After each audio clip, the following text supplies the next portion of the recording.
नमस्कार. नाचू कीर्तनाचे रंगी, ज्ञानदीप लावू जगी.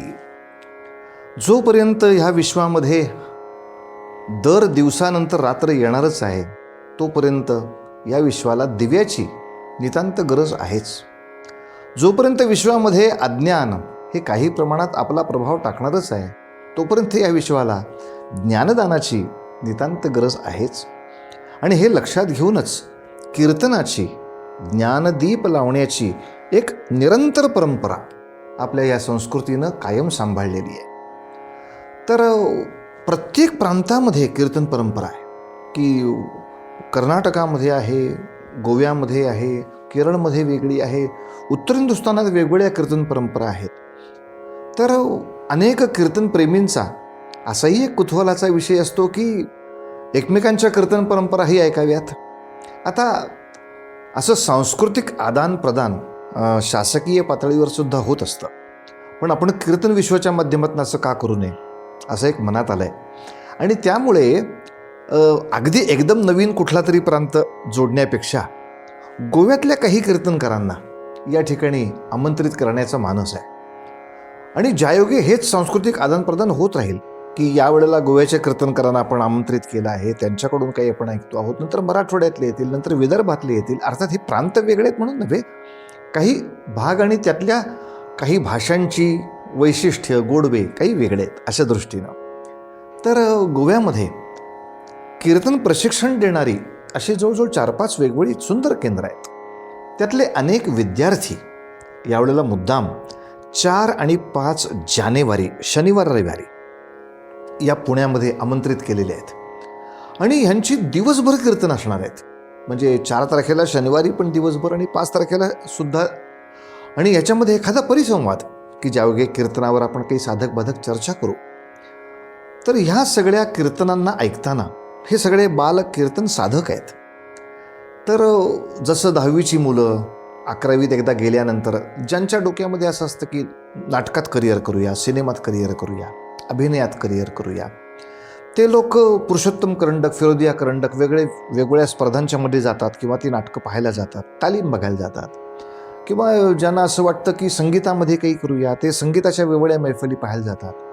तसं मी सगळ्या युवकांना आणि पालकांना सुद्धा, आता जे ऐकत असतील ते पालक असतील, त्यांनी आपल्या मुलांना हे सांगावं की हे सुद्धा एक करिअर पॉईंट आहे की ज्यायोगे अनेक मंदिरांमध्ये आज एक काकड आरती आणि शेजारती यापेक्षा काही चाललेलं नाही.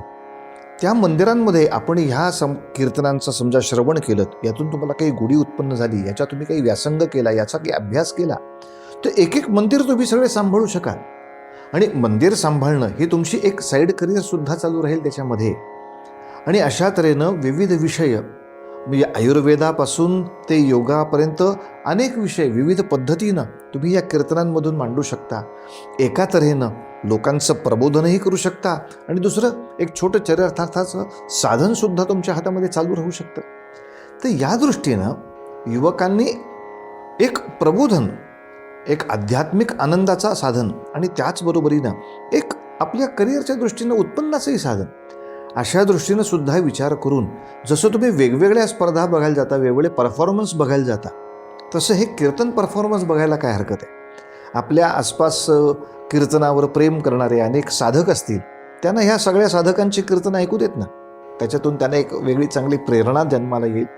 तेव्हा सदाशिव पेठेमध्ये उद्यान कार्यालयात 4 आणि 5 अशा 2 दिनांकाला हा कीर्तन महोत्सव, खऱ्या अर्थाने कीर्तन संमेलन, म्हणजे कीर्तन प्रेमींचं आणि कीर्तनकारांचं, अनेक प्रथितयश कीर्तनकार तुम्ही सुद्धा या. ह्या मुलांची सगळी कीर्तनं आपण ऐकूया. याच्यातून एक चांगली कीर्तनकारांची फळी, प्रबोधनकारांची फळी, प्रचारकांची फळी, शेवटी माणसं निर्माण करणं ही फार महत्त्वाची गोष्ट आहे. चांगला माणूस निर्माण करायचा असेल तर चांगला समुपदेशक पाहिजे.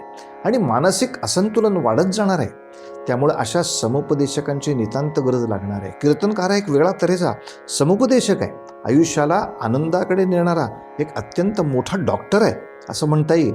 तेव्हा डॉक्टर की इंजिनिअरिंग, वकील, हे सगळी वेगवेगळी करिअर आहेतच, चांगली आहेत. आणि समाजहित करता करता थोडासा चरितार्थ करणं, याला कुणीही काही आक्षेप घेतलेला नाही, कारण सगळेच व्यवसाय तसे आहेत विचारात घेतलं तर. समाजहित करताना थोडा चरितार्थाचा विचार सगळेच जण करत असतात. तर या दृष्टीनं सुद्धा चरितार्थाचाच फक्त विचार न करता, पॅकेजचाच विचार न करता, याच्यामधनं या कलेच्या सादरीकरणामधनं मला किती प्रमाणात जनहित निर्माण करता येईल, मला किती प्रमाणात काय काय डॉक्टर होऊन मी एखाद्या रोग्याला बरं करेन, पण कीर्तनकार होऊन मी अनेक लोकांना निरोगी करेन, मानसिक निरोगी करेन, कायमची निरोगी करेन. अशा तऱ्हेनं एक अत्यंत बलिष्ठ सुंदर समाज निर्माण या कीर्तनाच्या माध्यमातून, प्रवचनाच्या माध्यमातून होत असतो. तेव्हा या सगळ्या बालसाधकांची साधना पाहण्यासाठी सुद्धा आपल्या मुलांना या एका नवीन चांगल्या गोष्टीची आवड निर्माण होणं आणि त्याच्यामध्ये करिअर करायची सुद्धा इच्छा होणं, यासाठी सुद्धा आपण मुद्दाम या उद्यान कार्यालयामध्ये परिसंवादाला आणि त्याच्या पुढे होणाऱ्या या सगळ्या कीर्तन सादरीकरणांना अगदी जरूर उपस्थित राहा अशी आपल्या सगळ्यांना विनंती करतो. दिनांक 4 आणि 5 जानेवारी 2025 शनिवार रविवार उद्यान कार्यालय सदाशिवपेठ या ठिकाणी हे गोव्याचे विद्यार्थी आणि गोव्यातल्या अनेक विद्यालयातले अतिशय गोड साधक या ठिकाणी येऊन आपल्या कीर्तनांचं सादरीकरण करणार आहेत. आपण सगळ्यांना अत्यंत सस्नेह आमंत्रण आमच्याकडून आहे. सगळ्यांनी निश्चितपणे या. धन्यवाद.